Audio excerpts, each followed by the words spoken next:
Ito naman, ang video ito, ipapakita natin sa inyo yung pinaka-aayaw ng mga Lalamove rider.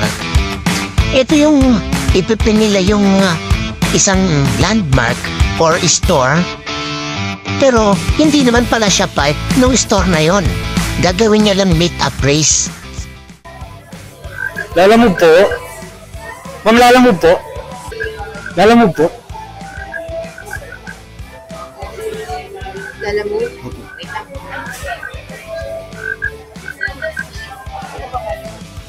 Lalamove. Wala pong number eh. Cerdular. Hindi. Cerdular po. Papunta tayo kay Cerdular. Kailangan ko rito yung order number. O, order number. Alam po ha, tawagan ko lang. Tawagan mo yan. Kung tapos yung nag-book sa'yo, tanong mo yung order number. Okay.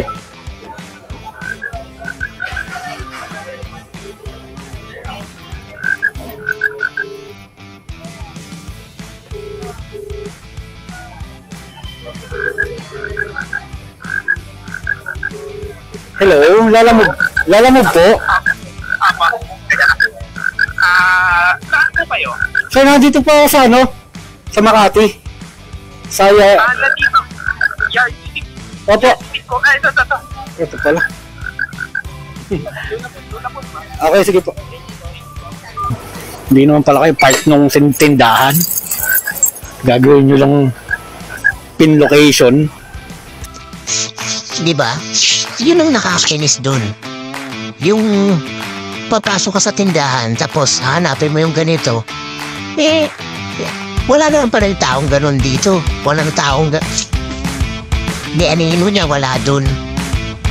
Gagawin niya lang meet up race yung isang store. One time na bahay mismo. Sa bahay mismo siya nag-pin. Hindi naman pala kanilang bahay yun. Di ako naman si tanga. Nag-doorbell ako. Lumabas yung may-ari. Hinanap ko si ganito, si Poncio Pilato ang ganito. Aba, galit sa akin yung may-ari ng bahay. Kasi bakit daw inaabala ko sila? Sabi ko, sir, pasensya na po. Kasi po ginawang pindocation yung bahay nyo. Tapos, talagang gusto ko suburin. Kaya ginawa ko, nasagot ko siya ng pabalang. Kasi siyempre, suburin niya na ako. Sabi ko, sir, mawalang galang na po, mukha naman kayong may pinag-aralan kaysa sa akin. Lalamove rider nga lang ako. Ikaw, nakatira ka dyan sa magarang bahay na yan. Tapos, simpleng sorry, hindi nyo matanggap. Ginawa lang nga lang pong pin location. Hindi ko naman alam na hindi pala siya dito nakatira. Kaya nga po ako nag-doorbell ng tanong ako sa inyo kung mayroong ganitong tao. Sana po yung simpleng sorry, maiintindihan natin. Wala, galit na galit talaga, parang ma-atakihin na ng high blood